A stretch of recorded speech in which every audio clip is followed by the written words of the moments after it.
What is going on, guys? Winter Kills here, and welcome back to a brand new Burning Abyss deck profile. Now, I uploaded, like, one of the last, I think, second last deck profiles I uploaded was for Burning Abyss. This is not necessarily an update on that version.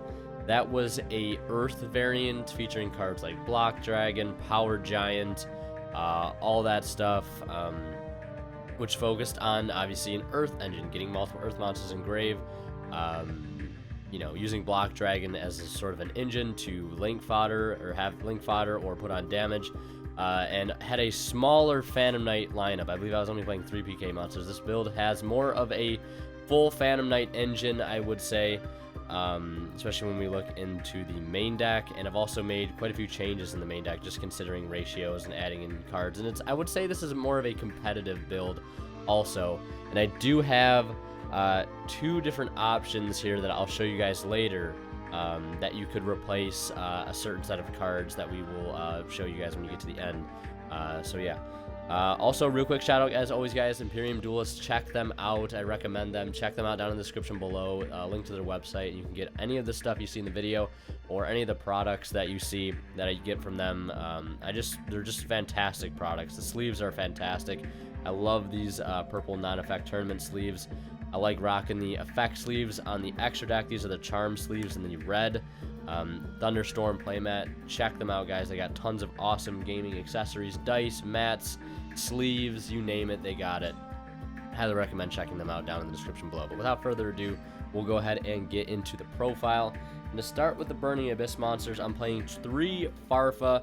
This one I really do like playing at 3, just because it's how you remove things, and usually some of your better boards consist of you ending with Bardiche, Beatrice, and 2 to 3 Fogblade set. And you always, you know, after that turn of milling cards, where you make, you know, 1 Dante or 2 Dante, you always want to make sure you at least have a Farfa or an Alec in deck. So I think playing triple Farfa is okay, just because A, we don't have to worry about the Hydralander anymore, so we don't need to worry about multiple names in our graveyard, and just having this card sort of in the main deck as material for Beatrice is important. So I think playing 3 is fine. Double Scarm. I was thinking about bumping it up to 3, but just never really wanted to. Never really felt the need to. Double Libic. Then we have 1 Calcab, 1 Barbar, 1 Seer, 1 Graph, 1 Alec, and that is it for the BA monsters. Slightly smaller BA lineup, 2, 4, 6, 8, 10, 12 BAs this time around. I was playing some doubles of other cards like Alec and Barbar, I believe, in the past builds. And I've since trimmed those down just a bit. Then here we have 3 Fiendish Rhino Warrior. Might as well be considered a BA monster himself, but anytime you can open this with like a Psychic or a BA, and you go into Cherubini with this card, it's going to be a really good turn, just regardless of, you know, what else you have. So yeah, triple Rhino Warrior, of course, is a staple in here, I would say. Now, the Psychic Engine, I would play in pretty much any build of BA, whether it be a Earth variant or a PK variant.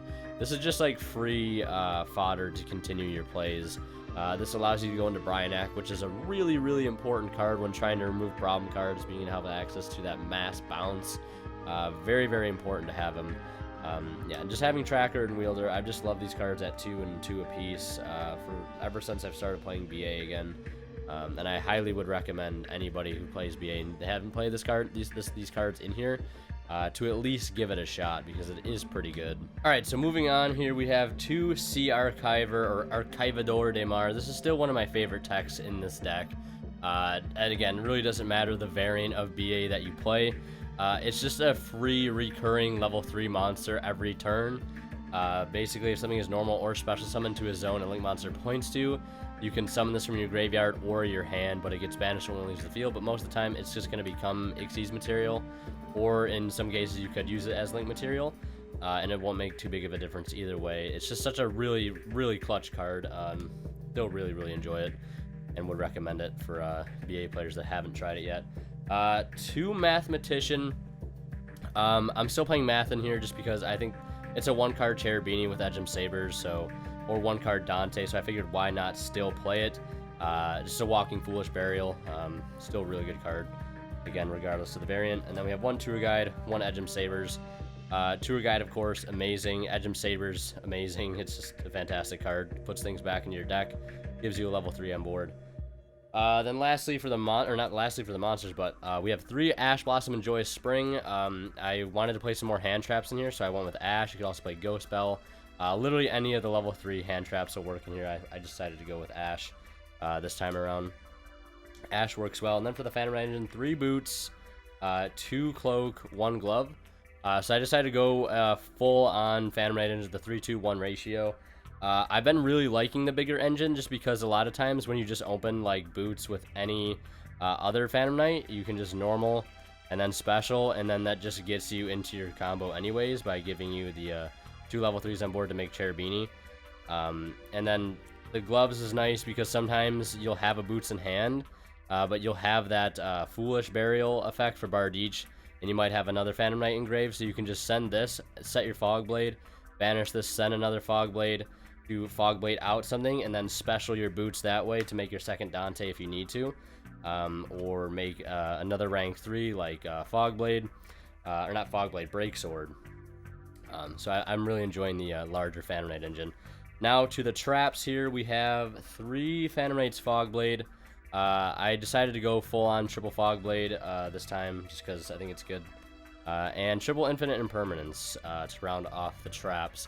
Now, I do have some other options because I know this card is a bit expensive, like 30 bucks a copy or so. But I decided to cut Gallus for the time being because I wanted to add 3 extra traps. Or you could add hand traps instead and still play Gallus instead of this. But these are the 3 other options that I have. I have 2 play sets of cards here that you could play in place. You could either cut the Impermanence and play the triple Gallus still, or if you didn't want to play the Gallus and you wanted to play more traps, you could play triple Lost Wind, because Lost Wind does have quite a bit of synergy with this deck. And I was actually thinking about maining it over Impermanence, just because if this gets milled, you can still use it out of your graveyard to set it back to negate something. I just like Impermanence, I guess, a little bit better because it does act like a hand trap. You can use it from hand if you have to go second, which I feel like this deck does need a little more help going second, because I personally like playing it going first, just setting up, you know, Beatrice with Fog Blades, because it's a very good defensive board. But I wanted to play the Impermanence this time because it just helps when you have to go second. You have those interruptions with Ash and Impermanence, and then still can combo with fewer cards. So like I said, these are the other options that you could play. You could either play triple Lost Wind, or you could not play the extra traps and just play the Gallus with the 3 Fog Blade, because I didn't want to play the Gallus with the Fog Blades and the Impermanence, because I felt like that's just too many traps to try to resolve this consistently. Obviously with 3 spells or traps in the deck, whether you're playing second or not, you know, you can still mill that, you know, 1 of 3 trap off of it and not resolve it, but just obviously the chances increase with the less that you play. So I decided to take Gallus out of the build this time around, and that's it for the main deck. Like I said, I showed you guys some options there. Now we'll go into the extra deck. To start with the links, we have double Cherubini, incredible card, 2 level 3s, Walking Foolish Burial. You gotta play it. I think 2 is a fine number for the time being. Then we have some Nightmares, 1 Phoenix, 1 Unicorn, 1 Phantom Knights of Rusty Bardiche. This card pretty much comes up every turn, so you gotta play it. 1 Trisbania. Blowing up back row is nice.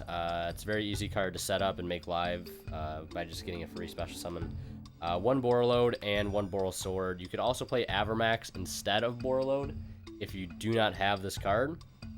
That is also a perfectly viable option. Then for the Ixies, double Dante. Not playing triple. Double Dante is fine. I like double Dante. And then I'm playing 1 Break Sword and 1 Redoer as our level 4 target to go into off of Break Sword, because now that I'm playing a bigger Phantom Knight engine, the second effect of Break Sword actually does come up more often. You could also play Evil Swarm Nightmare if you wanted to. I just felt like Redoer is slightly better, especially like mid-game, mid-combo. It might be just more advantageous to have a Redoer on your side of the field than an Evil Swarm Nightmare. So yeah, that's that. And then, of course, the 1 Beatrice. You still got to play the Beatrice. Such a strong card. One of your staples and your best going first boards. Synchro, 1 Brio. This card has saved me time and time again. just outing Thunder Dragon fields with you know, tracker wielder, and just spinning the whole field and then getting all your effects off of it. So I really like the Brio. And last but not least, one Dante Pilgrim, because you still want to give your opponent a reason to not pop your Beatrice, because if they do, this just comes out and you just get, you know, a free 2800 untargetable beat stick that allows you to draw a card, and when it leaves the field, you just get to discard a card out of your opponent's hand, which is also pretty cool. So yeah, that's it for this build of Burning Abyss. It's Phantom Knight Burning Abyss build, a bit more competitive, playing the Ash and the Impermanence in the main deck. Just added, you know, interruption to your opponent when they try to go first. But like I said, these are other cards that you could play in here. I honestly myself might switch out the Lost Wind with the Impermanence, or vice versa. We'll see. I'm going to probably be testing this deck a lot on stream with these other choices. I want to try the Lost Wind, we'll try the Gallus, we'll try the Impermanence, we'll see how it goes. But it's overall, the only difference I've made since all the testing I've been making with this deck, or, you know, doing with this deck, the build I've been playing the past few weeks is basically the same exact build, but instead of Impermanence, it's been Gallus.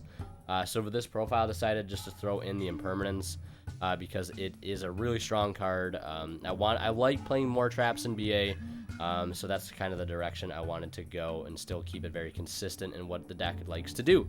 And that's to make rank 3s, make Bardiche plays, make Beatrice, etc., and kind of wall up and then just kill your opponent later. So yeah, that's it for this video. Hope you guys enjoyed. Don't forget to check out Imperium Duelist. Join the Discord. Highly recommend you join the Discord. Lots of awesome things there for you guys to check out, especially if you're a Twitch sub.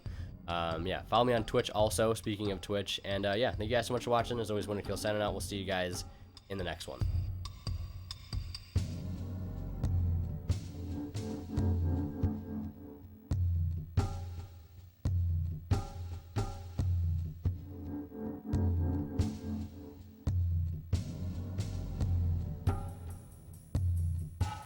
Mm-hmm.